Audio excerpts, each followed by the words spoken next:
ನಮಸ್ಕಾರ. ಬನ್ನಿ, ಇವತ್ತು ಭಾರತದ ಸಾಂವಿಧಾನಿಕ ಇತಿಹಾಸದಲ್ಲೇ ಒಂದು ಬಹಳ ಮುಖ್ಯವಾದ ಕಾಯ್ದೆ ಬಗ್ಗೆ ಮಾತಾಡೋಣ.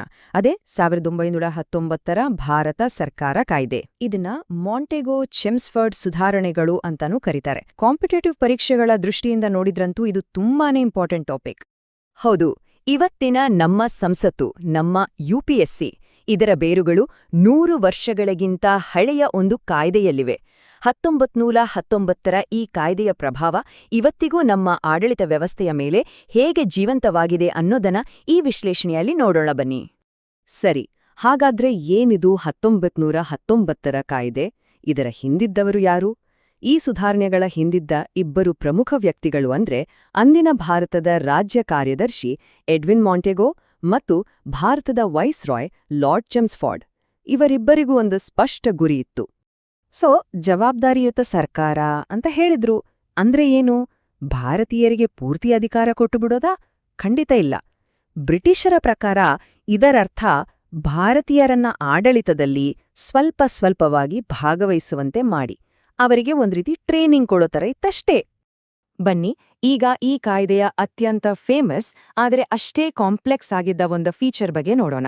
ಅದೇ ಡಯಾರ್ಕಿ ಅಥವಾ ಸರ್ಕಾರ ಪದ್ಧತಿ. ಇದನ್ನ ಪ್ರಾಂತೀಯ ಮಟ್ಟದಲ್ಲಿ ಅಂದ್ರೆ ಪ್ರೊವಿನ್ಸ್ಗಳಲ್ಲಿ ಜಾರಿಗೆ ತರಲಾಗಿತ್ತು. ಹಾಗಿದ್ರೆ ಡಯಾರ್ಕಿ ಅಂದ್ರೆ ಏನು? ತುಂಬಾನೇ ಸಿಂಪಲ್. ಪ್ರಾಂತೀಯ ಆಡಳಿತದ ಅಧಿಕಾರವನ್ನೇ 2 ಭಾಗ ಮಾಡಿಬಿಡೋದು. ಕೆಲವು ಸಬ್ಜೆಕ್ಟ್ಸ್ ಒಬ್ರ ಕೈಯಲ್ಲಿ, ಇನ್ನು ಕೆಲವು ಸಬ್ಜೆಕ್ಟ್ಸ್ ಇನ್ನೊಬ್ರ ಕೈಯಲ್ಲಿ. ಆದ್ರೆ ಈ ವಿಭಜನೆ ಹೇಗಿಪ್ಪು ಗೊತ್ತಾ? ಈ ಸ್ಲೈಡ್ ನೋಡಿ. ಇದು ನಿಜವಾಗೂ ಇಂಟ್ರೆಸ್ಟಿಂಗ್. ಪವರ್ ಎಲ್ಲಿದೆ? Police, finance, justice. ಈ ತರದ ಎಲ್ಲ ಮುಖ್ಯ ಖಾತೆಗಳನ್ನ ರಿಸರ್ವ್ಡ್ ಲಿಸ್ಟ್ ಅಂತ ಮಾಡಿ ಗವರ್ನರ್ ತನ್ನ ಹತ್ರನೇ ಇಟ್ಕೊಂಡ. ಅಂಡ್ ಗವರ್ನರ್ ಯಾರಿಗೂ ಶಾಸಕಾಂಗಕ್ಕೂ ಜವಾಬ್ದಾರನಲ್ಲ. ಇನ್ನೊಂದ್ ಕಡೆ ಶಿಕ್ಷಣ, ಆರೋಗ್ಯ, ಕೃಷಿ ಈ ತರದ ಕಮ್ಮಿ ಅಧಿಕಾರ ಇದ್ದ ಖಾತೆಗಳನ್ನ ಟ್ರಾನ್ಸ್ಫರ್ಡ್ ಲಿಸ್ಟ್ ಅಂತ ಮಾಡಿ ಭಾರತೀಯ ಮಂತ್ರಿಗಳಿಗೆ ಕೊಟ್ರು. ಆದ್ರೆ ಟ್ವಿಸ್ಟ್ ಏನಂದ್ರೆ ಈ ಮಂತ್ರಿಗಳು ಮಾತ್ರ ಶಾಸಕಾಂಗಕ್ಕೆ ಜವಾಬ್ದಾರರಾಗಿರ್ಬೇಕಿತ್ತು. ಇದೇ ಇದರಲ್ಲಿದ್ದ ಅತಿದೊಡ್ಡ ವಿಪರ್ಯಾಸ. ಈ ಹೋಲಿಕೆ ಪರಿಸ್ಥಿತಿಯನ್ನ ಎಷ್ಟು ಅದ್ಭುತವಾಗಿ ಹೇಳುತ್ತೆ ಅಲ್ವಾ? ಯೋಚನೆ ಮಾಡಿ, ಸೇಮ್ ಇದೇ ರೀತಿ ಆಯ್ತು.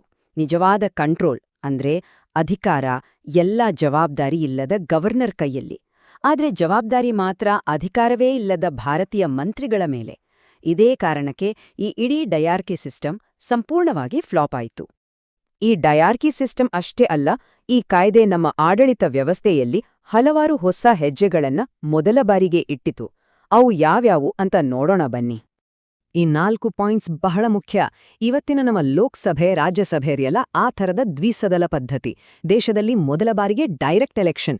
ಇವತ್ತಿನ ಯುಪಿಎಸ್ಸಿಗೆ ಅಡಿಪಾಯ ಹಾಕಿದ ಪಬ್ಲಿಕ್ ಸರ್ವಿಸ್ ಕಮಿಷನ್ ಐಡಿಯಾ ಮತ್ತು ಪ್ರಾಂತ್ಯಗಳಿಗೆ ತಮ್ಮದೇ ಆದ ಬಜೆಟ್ ಮಂಡಿಸೋ ಅಧಿಕಾರ, ಇದೆಲ್ಲವೂ ಶುರುವಾಗಿದ್ದೇ ಈ ಕಾಯ್ದೆಯಿಂದ. ಡೈರೆಕ್ಟ್ ಎಲೆಕ್ಷನ್ ಅಂತ ಹೇಳಿದ್ರು, ನಿಜ. ಆದ್ರೆ ಎಲ್ರಿಗೂ ವೋಟ್ ಹಾಕೋ ಹಕ್ಕಿತ್ತಾ? ಇಲ್ಲವೇ ಇಲ್ಲ. ಈ ಸ್ಲೈಡ್ನಲ್ಲಿ ನೋಡಿದ್ರೆ ಗೊತ್ತಾಗುತ್ತೆ ನೋಡಿ. ಯಾರತ್ರ ಆಸ್ತಿ ಇತ್ತು, ಯಾರು ಟ್ಯಾಕ್ಸ್ ಕಟ್ತಿದ್ರು ಅಥವಾ ಯಾರು ಓದಿದ್ರು ಅಂತ ಕೆಲವರಿಗೆ ಮಾತ್ರ ವೋಟಿಂಗ್ ರೈಟ್ಸ್. ಬಹುಪಾಲು ಜನಸಾಮಾನ್ಯರಿಗೆ ಈ ಪ್ರಕ್ರಿಯೆಯಲ್ಲಿ ಜಾಗವೇ ಇರ್ಲಿಲ್ಲ. ಇದೇ ಕಾಯ್ದೆ ಒಡೆದು ಆಳೋ ನೀತಿಯನ್ನ ಇನ್ನಷ್ಟು ಗಟ್ಟಿ ಮಾಡ್ತು ಅಂತಾನೂ ಹೇಳ್ಬೋದು. ಯಾಕಂದ್ರೆ 1909ರಲ್ಲಿ ಮುಸ್ಲಿಮರಿಗೆ ಮಾತ್ರ ಕೊಟ್ಟಿದ್ದ ಸೆಪರೇಟ್ ಎಲೆಕ್ಟೊರೇಟ್ಸ್ ವ್ಯವಸ್ಥೆಯನ್ನ ಈಗ ಸಿಖ್ಖರು, ಇಂಡಿಯನ್ ಕ್ರಿಶ್ಚಿಯನರು, ಆಂಗ್ಲೋ ಇಂಡಿಯನ್ಸ್ ಮತ್ತು ಯುರೋಪಿಯನ್ಸ್ಗೂ ವಿಸ್ತರಿಸಲಾಯಿತು. ಆದ್ರೆ ಈ ಕಾಯ್ದೆಯಿಂದ ಬಂದ ಒಂದು ಪಾಸಿಟಿವ್ ಮತ್ತು ಇವತ್ತಿಗೂ ಉಳಿದುಕೊಂಡಿರೋ ಕೊಡುಗೆ ಅಂದ್ರೆ ಅದು ಲೋಕಸೇವಾ ಆಯೋಗ. 1919ರ ಕಾಯ್ದೆಯಲ್ಲಿದ್ದ ಅವಕಾಶದ ಆಧಾರದ ಮೇಲೆ 1926ರಲ್ಲಿ ಸೆಂಟ್ರಲ್ ಪಬ್ಲಿಕ್ ಸರ್ವಿಸ್ ಕಮಿಷನ್ ಶುರುವಾಯಿತು. ಅದೇ ಸಂಸ್ಥೆ ಇವತ್ತು ನಮಗೆಲ್ಲ ಗೊತ್ತಿರೋ ಹಾಗೆ ಯೂನಿಯನ್ ಪಬ್ಲಿಕ್ ಸರ್ವಿಸ್ ಕಮಿಷನ್ ಅಂದ್ರೆ ಯುಪಿಎಸ್ಸಿ ಆಗಿ ನಮ್ಮ ಮುಂದಿದೆ. ಹಾಗಾದ್ರೆ ಓವರಾಲ್ ಆಗಿ ನೋಡಿದ್ರೆ ಈ ಕಾಯ್ದೆಯನ್ನ ಹೇಗೆ ಅಳೆಯಬಹುದು? ಇದರ ಸಾಧನೆ ಏನು? ಇದು ಸೋತಿದ್ದೆಲ್ಲಿ? ಇದರ ಪರಂಪರೆ ಏನು? ಇದರ ದೊಡ್ಡ ಪ್ಲಸ್ ಪಾಯಿಂಟ್ ಏನು ಅಂದ್ರೆ ಭಾರತದ ಡೆಮಾಕ್ರಸಿಗೆ ಬೇಕಾದ 2 ಅಡಿಪಾಯದ ಕಲ್ಲುಗಳನ್ನ ಇದು ಪರಿಚಯಿಸಿತು. ಒಂದು ನೇರ ಚುನಾವಣೆಗಳು ಮತ್ತು ಇನ್ನೊಂದು ಕೇಂದ್ರದಲ್ಲಿ ದ್ವಿಸದನ ಶಾಸಕಾಂಗ. ಮುಂದೆ ಇವೇ ನಮ್ಮ ಸಂವಿಧಾನದ ಪ್ರಮುಖ ಭಾಗಗಳಾದವು.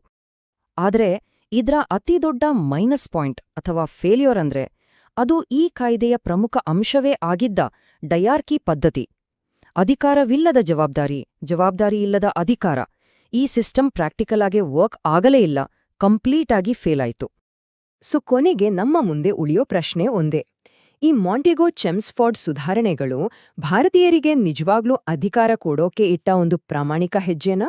ಅಥವಾ ದಿನೇ ದಿನೇ ಹೆಚ್ಚುತ್ತಿದ್ದ ಸ್ವಾತಂತ್ರ್ಯ ಹೋರಾಟದ ದಾರಿಗೆ ಅಡ್ಡಲಾಗಿ ಹಾಕಿದ ಒಂದು ಸ್ಟ್ರಾಟಜಿಕ್ ಸ್ಪೀಡ್ ಬ್ರೇಕರ್ ಅಷ್ಟೇನಾ? ಇದರ ಬಗ್ಗೆ ಯೋಚನೆ ಮಾಡಬೇಕಾಗತ್ತೆ.